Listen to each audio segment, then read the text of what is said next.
I'm Jesse Lubinsky. I'm Donnie Piercy. Hi, I'm Jeffrey Heil, hosts of the Partial Credit Podcast, a part of the Education Podcast Network. Just like the show you're listening to now. Shows on the network are individually owned and opinions expressed may not reflect others. Find other interesting education podcasts at edupodcastnetwork.com.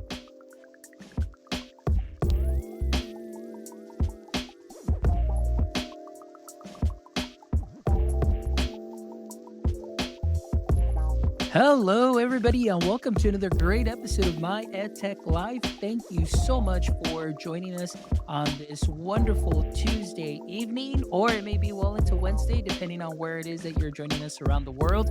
But wherever you're joining us from, thank you as always for all of your support.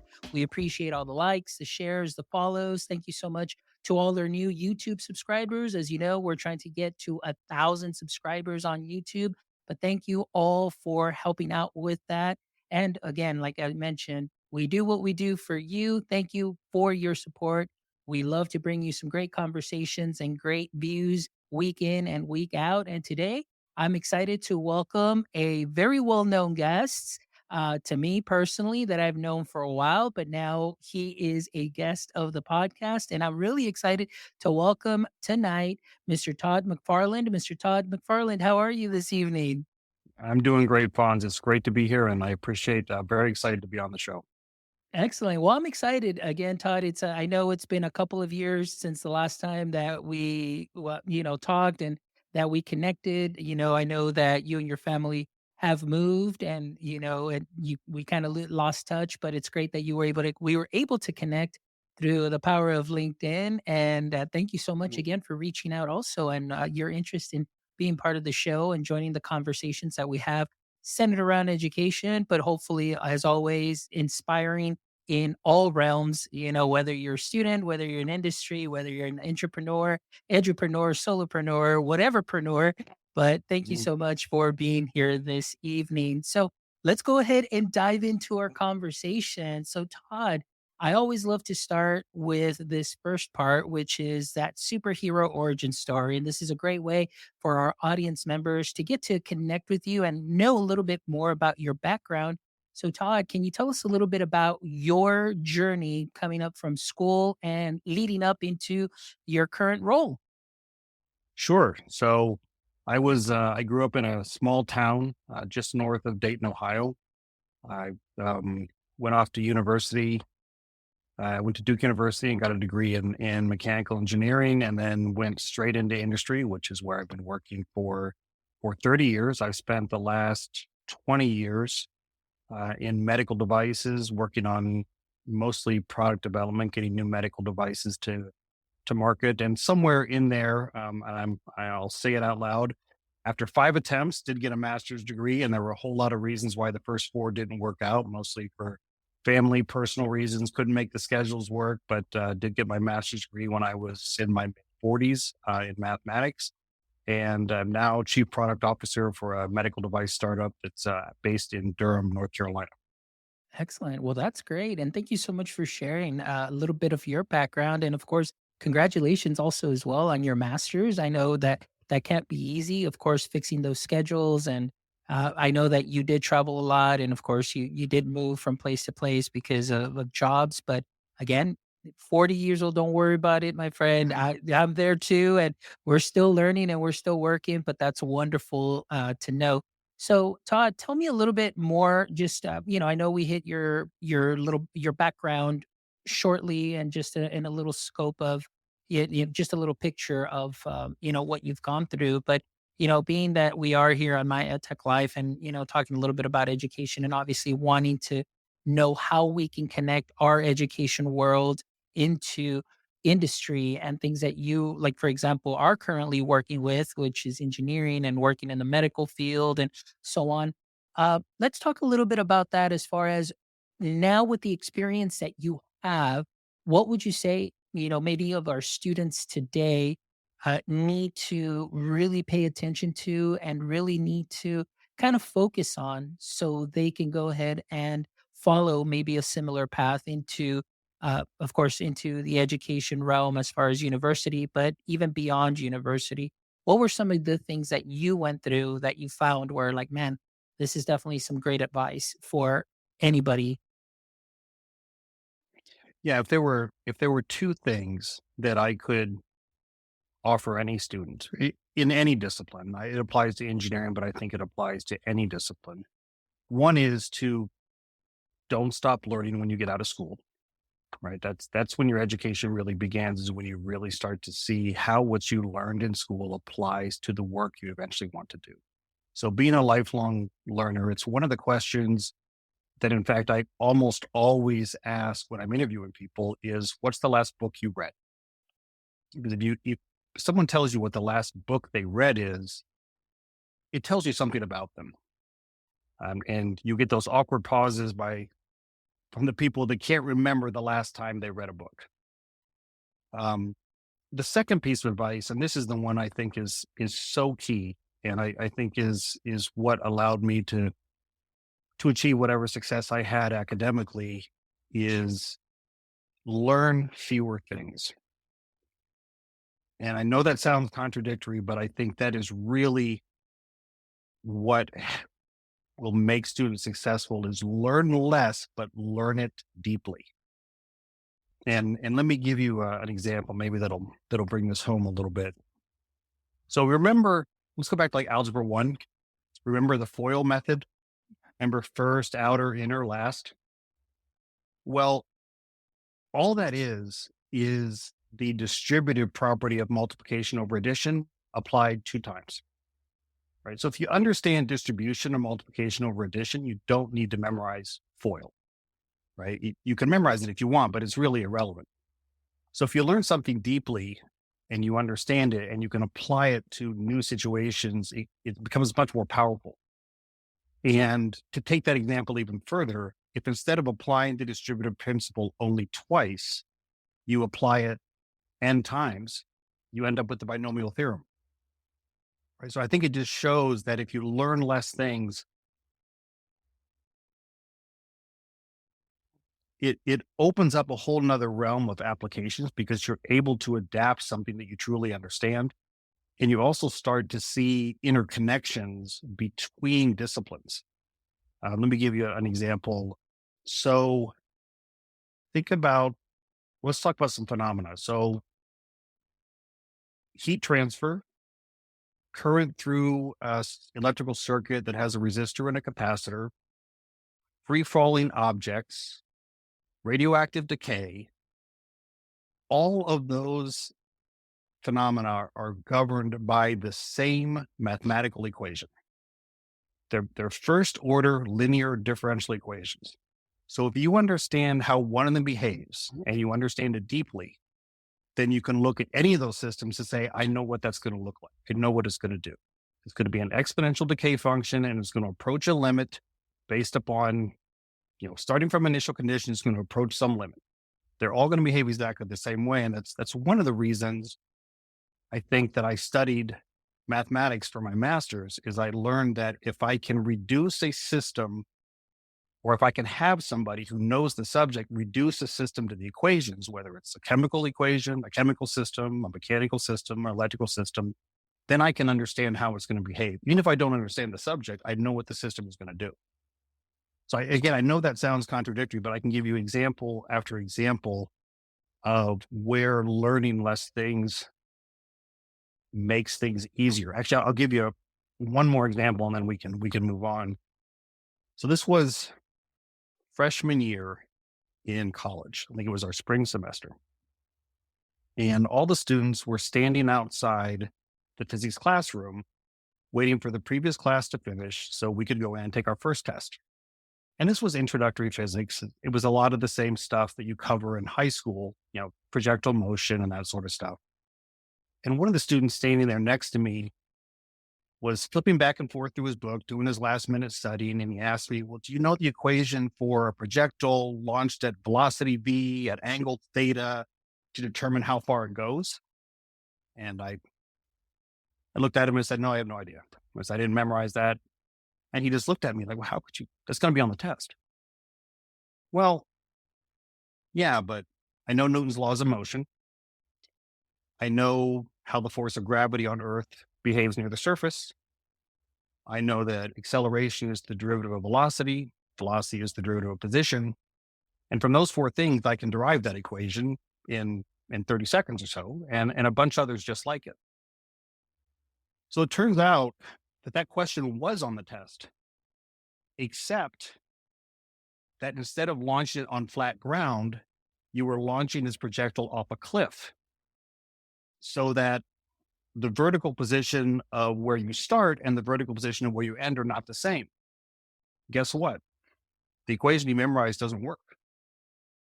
You have to rederive another one, right? So I think in many ways, learning less things, but doing the mental work necessary to understand them at a fundamental level makes things a lot easier. And my head can't hold that many things anyway. So I'd much rather learn fewer things. It requires more investment up front. It's certainly a shortcut in the short game to just memorize the equation and move on. And then when you get that problem, you just bring that equation back and you plug in the numbers and you send it off. But in the long run, you end up having to memorize a whole lot more things. And I think you're prone to misapplying what you've learned and not being able to handle new situations. Excellent. And a lot of the things that you were saying absolutely make sense. And I mean, just that statement is bold, but even right now, you got me reflecting and thinking about myself and even in my personal practice. I mean, coming from marketing and sales and then coming into education. And then now I consider myself a lifelong learner in the sense that continually learning, I'm continually on social media and so on. But then at the same time, Todd, I find myself that I want to have all my fingers and toes in everything, and then that makes it feel very overwhelming, where if I were to Mm, focus, I think a little bit more on what it is that I'm, yeah, I guess not necessarily most passionate about and in doing, then I can definitely, continue to grow mm, more. So what you are saying makes really good sense. And it does take somebody even like myself just to kind of sit back and reflect on those things, because like you said, just do less, but do it well, but do it deep, and becoming that expert and putting in that time. And I guess it's just, I don't know if it's after because of social media, also just the fact that a lot of people are doing some great things and putting things out there, that it's almost like that fear of missing out. And you also want to do a little mm, bit of that. And which is kind of interesting because sometimes, one of the things is I always tell teachers, like, hey, we need to slow down. We need to just keep it simple and streamlined when I'm sharing platforms with them, and then just taking it and tackling it in bite size just to make them feel comfortable. But yet, as part of my job too, is also to be on the lookout for anything else that is out there and what else might be useful. So it's finding that balance. And I think that's really great advice, finding that balance. And oftentimes, even right now as adults, you and I here, it's thinking about that. And I'm like, yikes, that's some really great advice. And I really do appreciate that viewpoint because, again, like I said, it definitely has me reflecting on those things. So, talking a little bit more about that and that advice that you have, and, that has, again, giving you the opportunity to be where you want to be.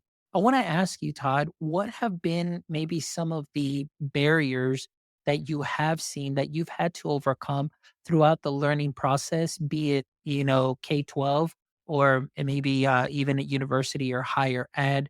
And what helped you overcome some of those barriers?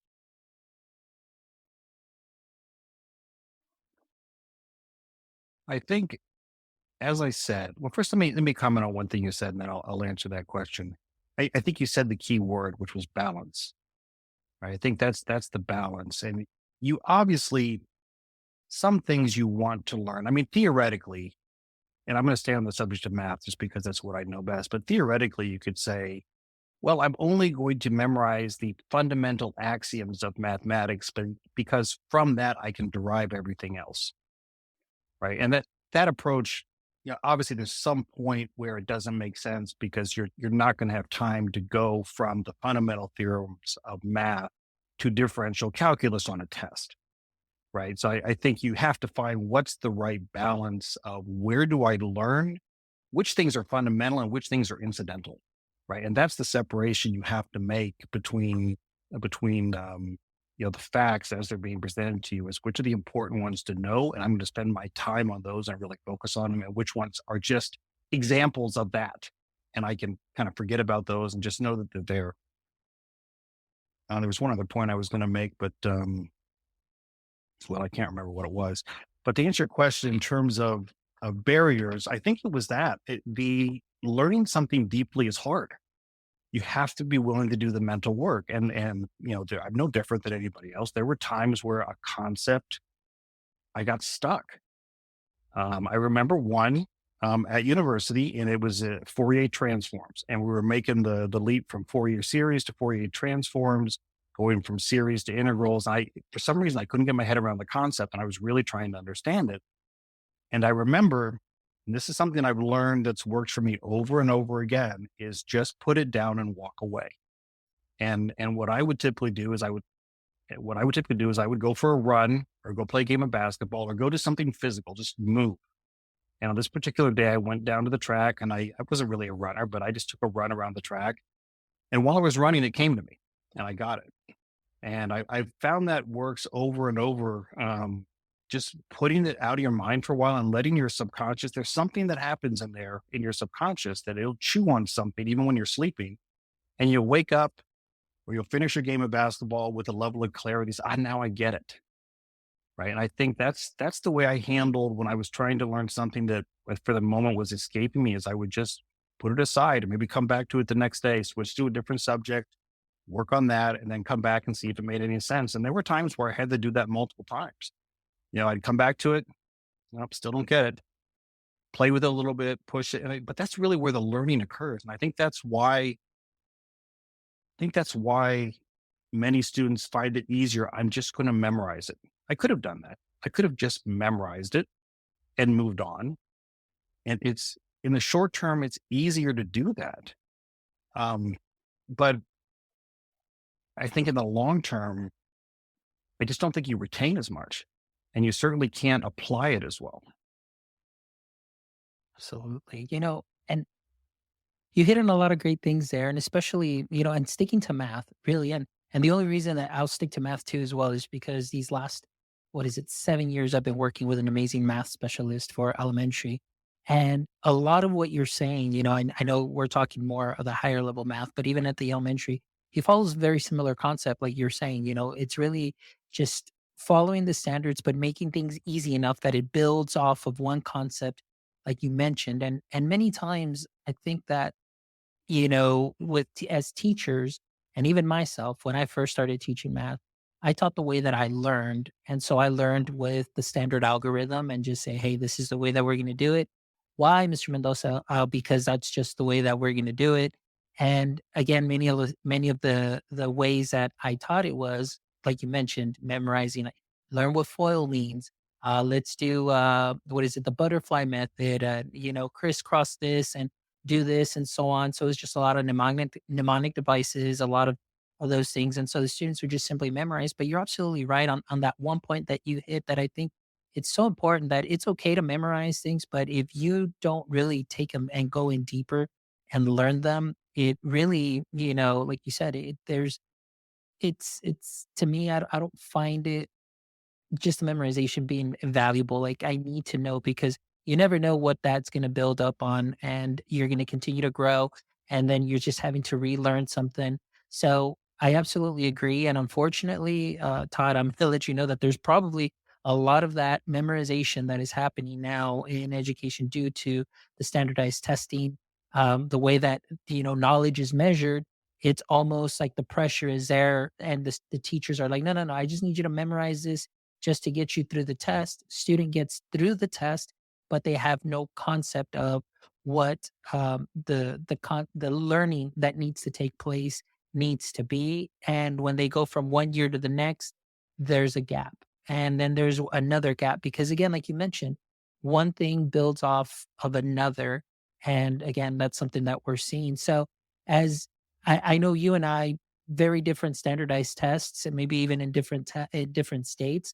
But now I know that you have some kiddos that are in school, are currently in school. And what has that experience been like when they come home saying, mom, dad, we have a standardized, or we have the STAR test, or we have the whatever test, depending on the state. What's that level of anxiety like or that you have observed with your daughters? Yeah, so we have four older children that are all out doing well. We have our 14-year-old who's at home, and we've been very fortunate. She and the other students, other children, been very self motivated. We any pressure that they feel is pressure they put on themselves, not pressure that we put on them. I haven't heard my daughter mention standardized tests. She goes to a private Christian school. I'm not sure if they take it, so maybe that's the different. But I have to tell you that I don't envy the job teachers face trying to prepare all the students for those standardized tests. I don't see the value in having students memorize a bunch of stuff. I mean, I don't want to trivialize it. There's certainly importance in having a rich knowledge base of facts to draw upon. But I think coming back to what I said, earlier, I think it overemphasizes the incidental at the expense of the fundamental. Because if you're teaching constantly to the test, then you're not focused on those fundamentals and the depth of learning that I was talking about. Because I would imagine, and again, not being an educator, I'm just hypothesizing here, but I would imagine you just don't have time to do that, especially when you have 25 or 30 students in a classroom, all at different levels with different aptitudes, and you're trying to get them all to the same place. That's all I can say. That must be incredibly, incredibly frustrating. The other comment I'll make, and you touched on it, the reason I think that understanding the fundamentals is important, particularly in STEM related fields, is because in those fields, knowledge is cumulative in a way that it probably isn't in other disciplines. For example, you are not going to do well in pre-calculus if you did not understand algebra.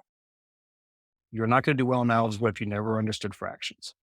Right? In fact, I see this all the time. I've done my share of tutoring when I was at university, and a little bit later in my life, I tutored math, and I would see it all the time that a student would miss a problem, say it was an algebra 1 problem, not because they messed up the algebra, it's because they didn't add the fractions right.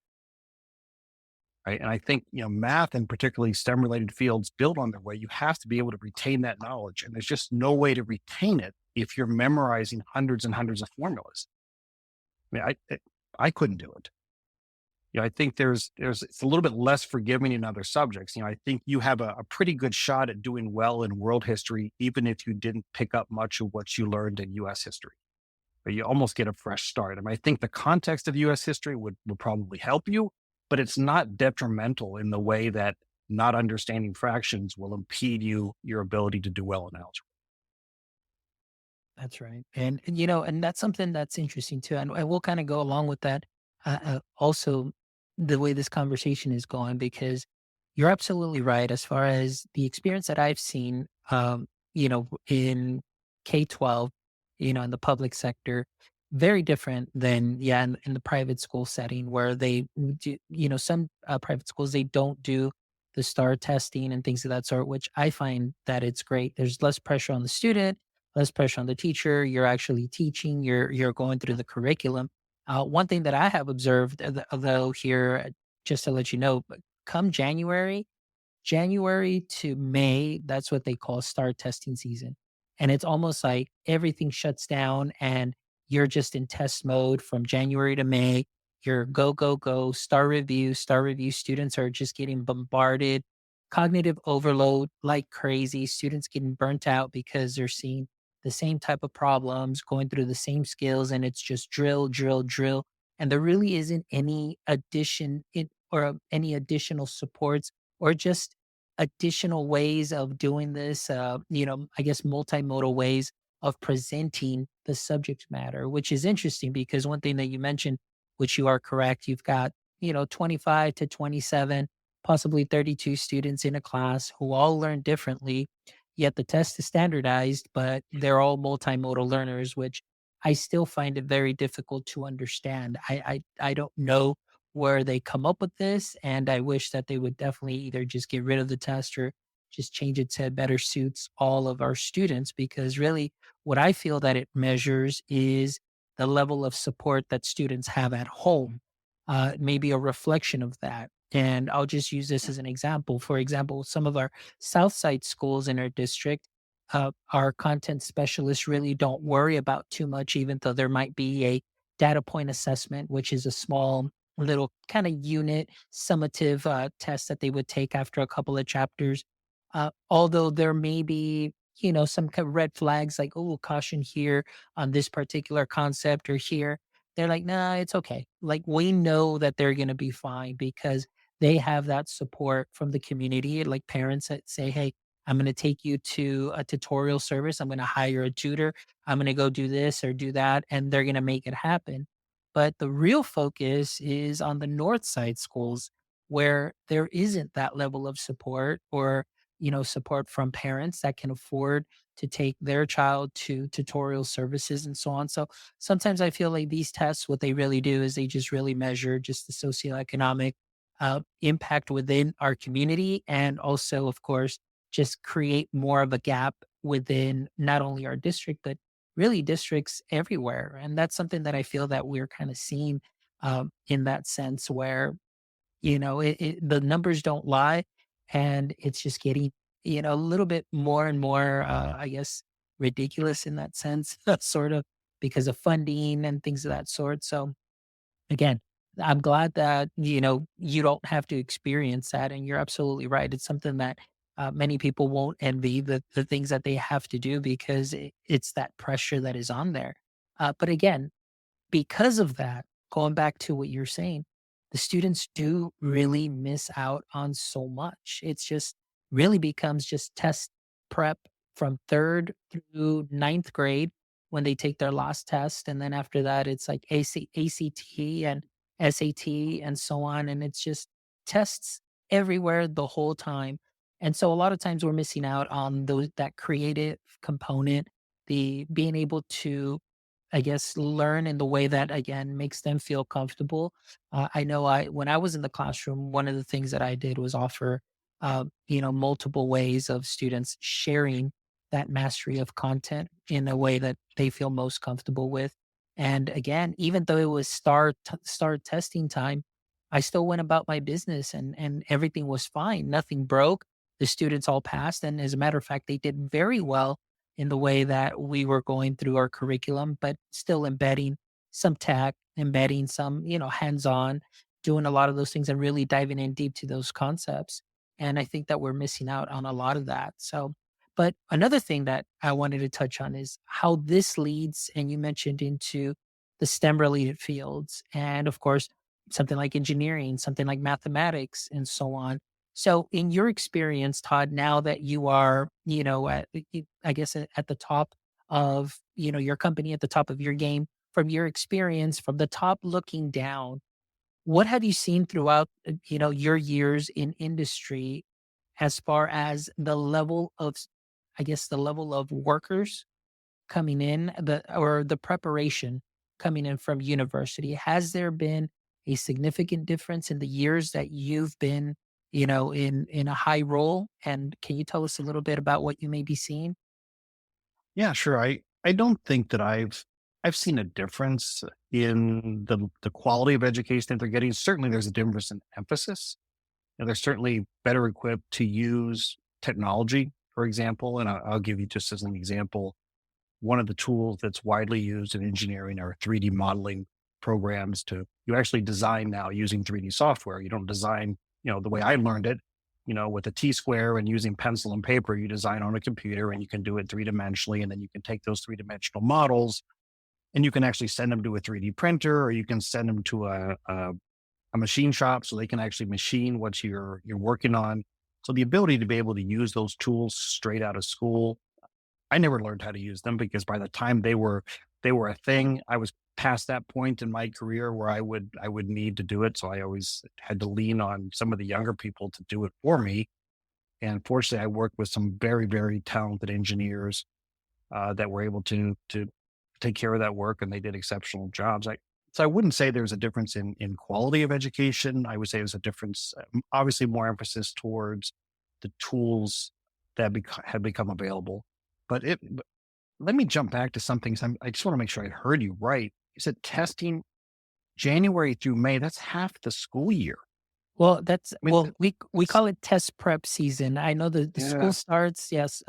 Testing doesn't officially start till like about either late March or early April, and it goes on close to a month, just depending on the way that schools divide up the testing schedule. Because sometimes yeah, there's schools they don't they got tired of doing the back to back to back tests because it was yeah, too much for the kids. So then they'll say, okay, 1 week we're going to do this test, the next week we're going to do another test, and then the next week. And I just feel like, oh my gosh, you're just extending the process. Students getting burned out, Saturday tutorings.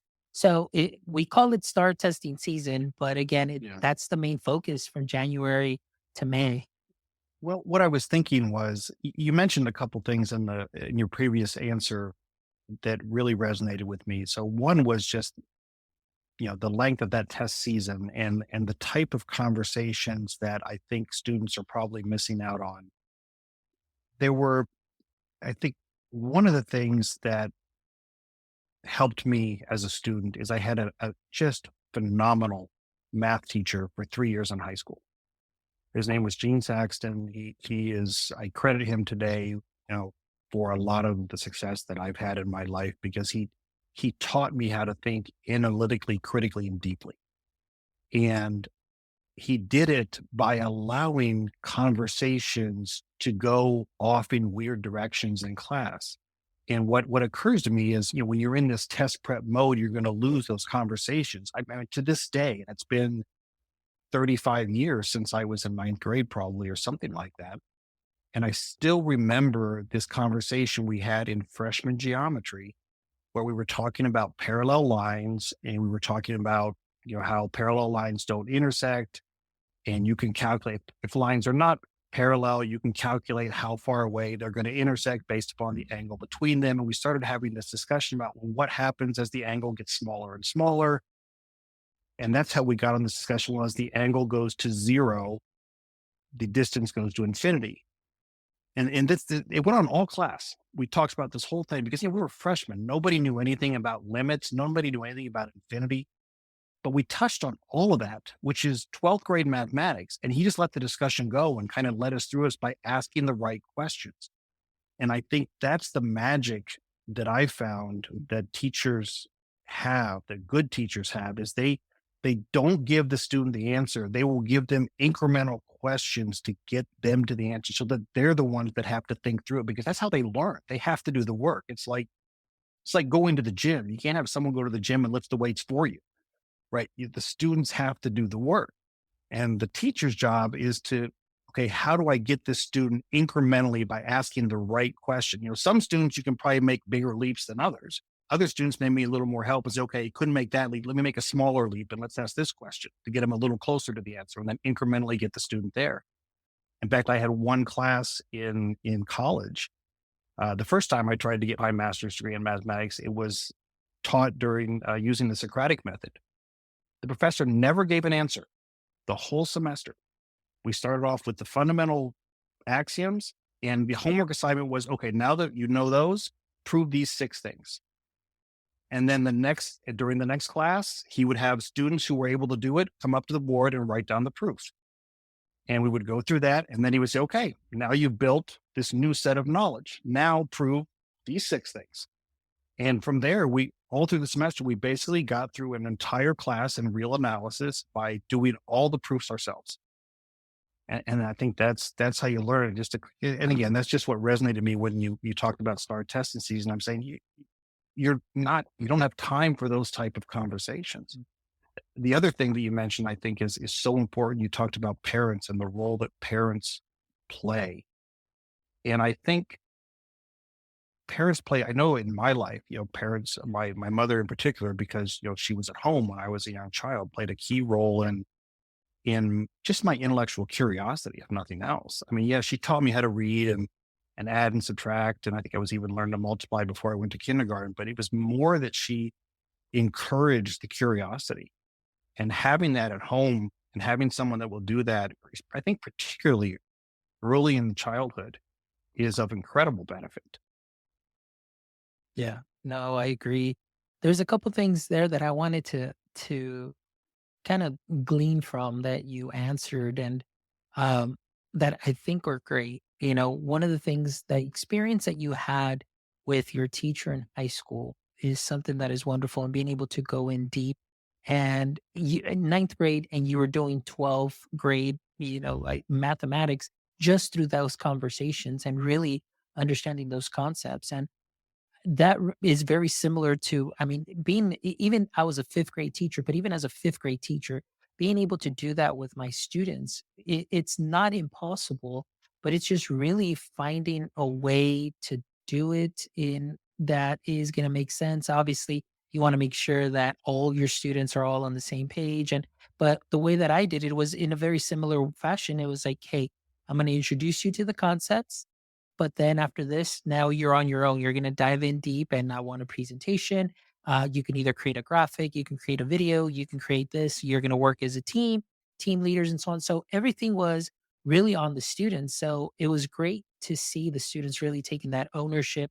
And we would have those conversations. Now, what that does too for teachers is that it kind of takes the pressure off a little bit, and to where you don't have to be the subject matter expert in all of those things that you're learning together, and you're learning as a community. You still know the concepts, but now you're taking it into that different direction where in those conversations, you're hitting on so many multiple learning concepts that at the end, it's like you've pretty much hit maybe on a semester's worth of work within one lesson altogether. And I find that very valuable. So that was what was very reminiscent there of what you mentioned about Mr. Sexton on that.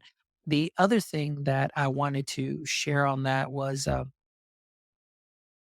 it's I think it's just that, not that teachers can't do it either, but it's just that pressure, Todd. Honestly, it's just the pressure that they feel, because it's easier, like you mentioned, to just give the student the answer and just move on and continue, because as a teacher, you feel like, okay, well, I covered everything. Yeah, you covered everything, but did the student understand everything? Yeah. And so those are some of the consequences that I have seen, I guess, in that sense of that teaching style where I just got to move and got to go. So here, let me just give you the answer instead of having that discourse and having those discussions, which I find are very important. And last week, I had 4 shows last week, and the common theme was the ability to have conversations in class, not teacher led conversations, but student led conversations, and seeing that effect. And like you mentioned, even now, 30 some odd years later, those conversations have affected you in a positive way. Now that you have a master's degree in mathematics, and have helped you along the way, and not just in your master's, but really just that thinking process of working your way up into your current role and your current position. I'm sure that a lot of that had to do with that. And I think that's so important. And we're not doing enough of it, I believe, in class or in school. So now I kind of wanted to change it up a little bit here, talking about, obviously, we're talking about education. And of course, in your current role, it wouldn't be a show called Maya Tech Life if we didn't talk a little bit about technology. So, Todd, as you know, 11/30, or November 30th, it'll be a year since we heard about Chat GPT. And we know that a lot has changed since. And I'm sure that that's been a conversation that has been, on everybody's mind for a long time, and just seeing how it is being used. Now, I can only focus on the education side of it, but I just wanted to ask you, in your experience and in your current role, and obviously, like you mentioned, the not necessarily the quality of work, but the emphasis that has been put on maybe certain tech and things of that sort. How are you seeing AI play out within your industry? So we use it. I've used it a few times for my work, uh, mostly for what I would call semi-clerical tasks, writing a job description. And it does a reasonable job. If I say, give me a job description for a entry level R&D engineer in the medical device industry, it gives me something that I would consider about 85% accurate. And it gives me a good starting point, so I don't have to start from scratch. And I think, from that standpoint, it's a useful tool. The other place that I've seen it, and this is not my area of expertise, I've only seen it in an ancillary way is graphic design. I know that it's used quite a bit in graphic design and creating graphics much more quickly than you could otherwise do it by hand. Excellent. Now, are you seeing any, within the industry, maybe certain companies that are like really taking off with it a little bit more? And then if so, is that something that you see is going to come more into this space if it hasn't already? I, I've read some of the buzz that you see on LinkedIn about AI diagnosis accuracy versus doctor accuracy, for example. And I think it'll be a long time before we're ready to turn over diagnosing illnesses to ChatGPT. I am by no means an expert in AI, but I've played with it enough to know that I would never rely on anything without checking it myself. And I can tell you from an engineering standpoint, it does some fairly impressive things writing prose. In fact, once I asked it to write something which I thought was fairly obtuse, and it did a reasonable job. And I would like to understand more about exactly how it does that and how the algorithms work to pull together different concepts in the way that it did. But I can tell you that on engineering, technical, STEM related matters, I have found it to be completely useless. In fact, I gave it one of my daughter's science homework problems and it flubbed it. Just completely, even after I explained to it why it was wrong, it flubbed it. There's something there that is just, and maybe that's not what it's designed for, right? You have to use every tool for what it's intended to do. But I'm sure there will be a time where it will find more and more uses. My frustration with it is we're calling it AI, and I don't think it's intelligent. I guess it depends on what do you define as intelligence is, right? What's the definition? And then we can have that argument about whether it is or not. But either way, I think it's been oversold as this human-like intelligence that's going to come take over the world. I just don't see that. But I think you touched on something earlier, and I think it was a nice bridge into AI. You've got different students with different learning modes at different points in their knowledge base. You have one teacher with 25 to 32 students. Is there a role AI can play there to help, a student that is a little behind, or maybe even a student that's ahead and needs some additional challenges, right? So the teacher doesn't have time to go off with one student. Can AI fill those gaps? Can AI identify, a student who, for example, missed an algebra problem because they didn't get their fractions right? Could it identify it's a fractions problem? Let me go back and give this person some work on fractions and then get them caught up and then they can rejoin the class. Would that be a place that AI could be useful? I think don't see it as much different than Khan Academy in that respect. I use Khan Academy all the time for my personal growth. I love to go on Khan Academy and learn about something that I don't know anything about, like biology or chemistry. I might know a little bit, but nothing to mention. And I think that's a place where Khan Academy or a system like that can fill some gaps will be very, very useful. Absolutely. I one of the things that I wanted to add, Todd, is, and I'm going to reference a TikTok video that I saw of a gentleman who I follow who's a software developer. And he was talking about because he had seen a video of somebody addressing ChatGPT, saying, okay, when you use ChatGPT, I always say, good morning, ChatGPT, how are you? And because they wanted to do something to say, like, they to give you a better output. It's like you're almost talking to somebody else in that sort of way, and being very polite as you would anybody. It's like, hey, can you help me address this issue, and so on and so forth. And the gentleman said, what are we doing? Like, this is just a fancy linear equation that gives you an output. There shouldn't be any reason why I have to be polite to it and say, Hmm. hi, how are you this morning? It should just work because it's a linear equation. So I just wanted to throw that in there because it's something that's math related. But I think going back to what you were saying, this isn't really anything new as far as, of course, the term AI now has just blown up. But even currently in our district, we have a math program that helps give a little diagnostic test and it finds where the student's weak points are. And it'll go ahead and try and close that gap. And I'll give you an example. There was a ninth grade teacher that we just adopted the platform last year, and the ninth grade teacher was just like, this is broken, this doesn't work, this is terrible. I don't think that this platform is good at all whatsoever. And I was like, okay, can you tell me what it is that you're seeing? What's happening? He's like, well, Mr. Mendoza, I have a student that's a ninth grade algebra, but they keep getting fourth grade measurement skills.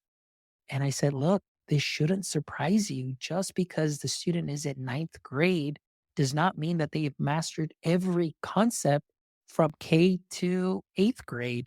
So, what it did is it's actually because of the diagnostic test that they took, which was 20 questions just randomly.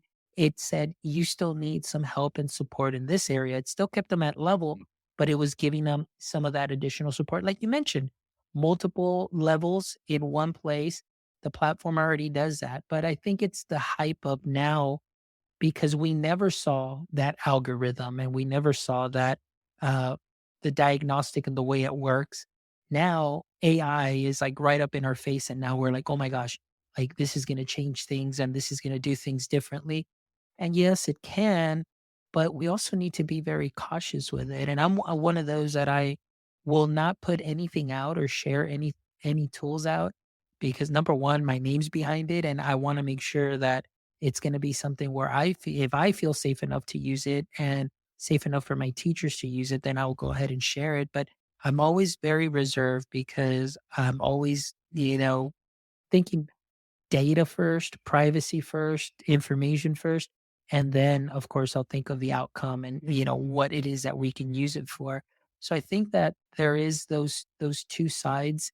And I'm just trying to reconcile both worlds. But like I said, it's something that is definitely going to be here. And it's now that we've seen it and see the power, can definitely be very beneficial for our schools if used the right way.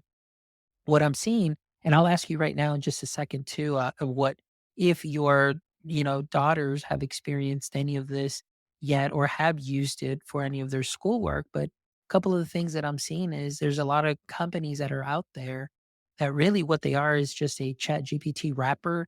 And really it's just doing the same thing and giving you the same kind of output that chat GPT is doing because they don't have specific data that is trained. And so that's why I'm very cautious that if you're not showing me anything that is Texas aligned or standards aligned to meet the needs of our district or our region or our state, I'm not going to be like jumping on board and being like, yes, I need to use this even though it's not standards aligned because I'm still going to have to do double the work. Like you mentioned, it's a good starting point where it can get you a nice lesson, maybe 85% of the way, but you're still going to have to put in some work to edit it and tweak it and to make sure that it's standards aligned.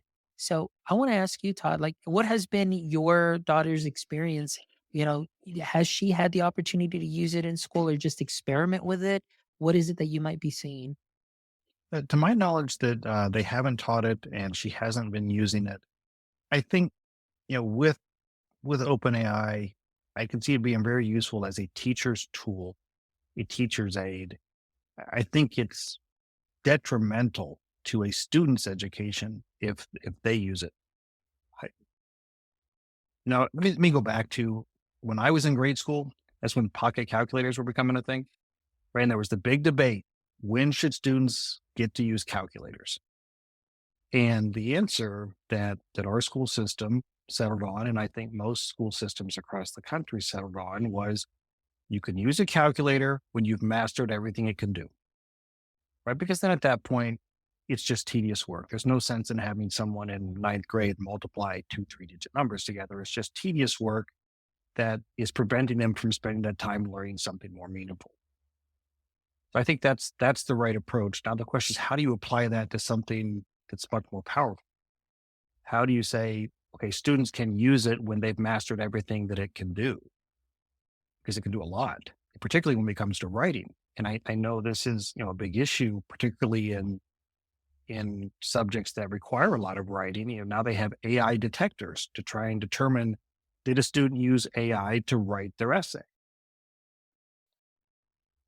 I think we both know that the student is really only shortchanging themselves, when they do that, because they're the ones that are going to suffer from it. I mean, writing is distilled thought. right? So if you're not doing the writing, you're not doing the thinking, and if you're not doing the thinking, you're not learning, right? You may get an A on the class and you get through the class and then you graduate, but you haven't learned anything. Now, how do you prevent students from using it?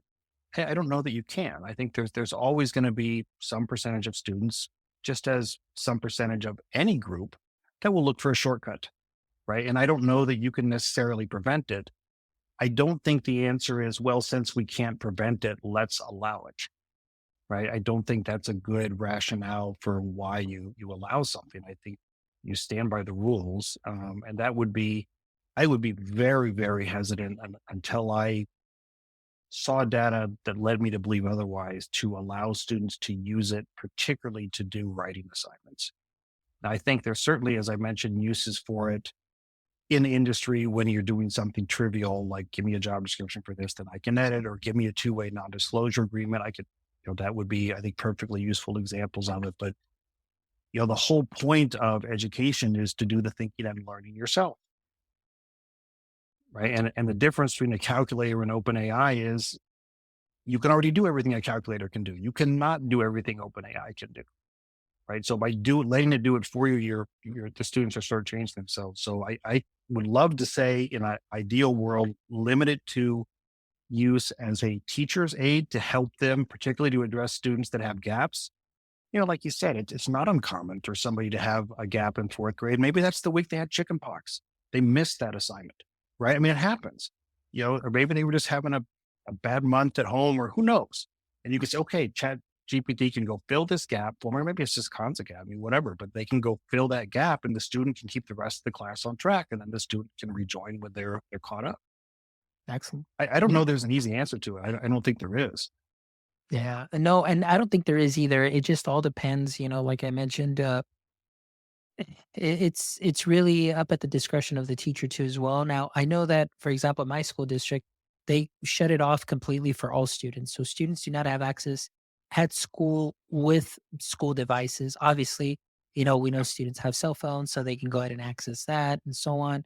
One of the things is, even our writing teachers, they don't use any of the AI detectors at all whatsoever, because again, they just don't feel that they're going to be catching everything. And also just because of the news, where even the AI detectors are not perfect as well either. So what they've just really done is just we're standardizing just writing in class only. This is the way that we're going to do it. So I was like, great, and obviously you do what you can with what you have. And so obviously they just said, we're just going to do it here in class. And they've been doing okay. There hasn't been any uproar of, hey, there's a lot of plagiarism and so on, because now they've got that under control. It is open for teachers, which is great. Like you mentioned too, and I agree with, where this could actually be that teacher co-pilot to help assist. And mainly what I like to share, the use case I like to share is when the gaps that you mentioned, but also with emergent bilinguals. One of the things that I have found is that OpenAI is actually really good at translating the English into Spanish. Now, I don't know any other languages, so I can't compare to others, but I know, at least in our demographic area that I know you're familiar with, a lot of it would Sure. be, a lot of students coming in with Spanish, and it does a great job at translating that. One of the other use cases is also with parent communication, being able to translate something into Spanish and explain, maybe something difficult or a difficult concept, not necessarily math related, but maybe either a meeting or something where it would be like just a little like scholarship applications, and you have parents at home that do not speak English, but it can translate and it can kind of give the main points, and that way they get the information. So those are some of the great use cases that I've seen, and being how it Chat GPT or any kind of AI can be used.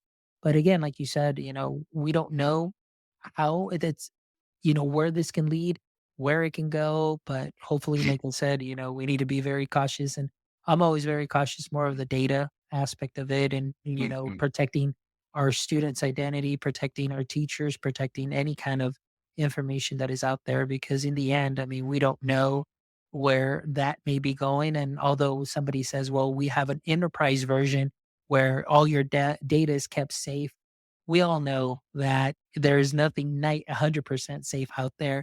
So it's just having and being very cautious of that too. So, but yeah, anyway, so You, yeah, you go ahead. mentioned something that I thought that was interesting, and that was actually my first kind of knee-jerk reaction to the whole writing thing. And it sounds like this is something that some of the teachers at your system I would embraced as well. We'll just do in-class essays then. That way, everybody's writing their own stuff. The problem with that is there is value to longer essays that require more thought than you can do in class. I remember in high school writing, I think my senior thesis was 60 pages long, right? So, you obviously can't do that in class. Plus I was reading books and going to libraries. I mean, it was a research project. And this may be one of the cases where there's going to be some downsides to a tool this capable because you're just not going to be able to know whether is this the student's work or is it AI's work. And again, the student is really shortchanging themselves, but at the same time, the teachers are trying to keep everything fair because the students that, I've certainly heard about this from my daughter is, this person is cheating and I'm not, and they got a higher grade than I did. And, I can tell her all I want. Doesn't matter. Don't worry about that. They're just cheating themselves. Doesn't help her that day. Right. And I know teachers, I'm sure, hear about that and other students are using it. Why can't I use it? Or why don't you do something about it? And it's quite a quagmire. I don't know quite what the answer is going to be to make it work. Probably some combination of a lot of things. Absolutely. Well, definitely a lot to think about. And so, but Todd, it's been great, having you here. Thank you so much for just a great conversation and just sharing your journey and just really taking in a lot. Like, still reflecting from that first portion of the show, learn less, but really go in deep. And that's something that I'm really going to have to reflect on. So I really appreciate you sharing that and just in the way that the conversation really flowed. And just thank you for your insights and just sharing what it is that you're seeing from your viewpoint. And again, it's been a pleasure reconnecting with you again and just to be able to have this great conversation. And, so thank you so much for that and appreciate what you're doing. And thank you again, for connecting. And so for all our audience members, thank you also for listening. Thank you so much for all of your support. Please make sure you visit our website at myedtech.life, myedtech.life, where you can check out this amazing episode and the other 200 plus episodes with a lot of educators, teachers, entrepreneurs, founders, and there's going to be a little bit of everything for everybody, guys. So I promise you that you can take some knowledge nuggets from those and sprinkle them onto what you are already doing great. So as always, thank you so much. Please make sure that you're following us on all socials if you haven't yet at myedtech.life. And if you haven't, jump over to our YouTube channel and give us a thumbs up and subscribe to our channel. We definitely appreciate that. And my friends, until next time, don't forget, stay techie.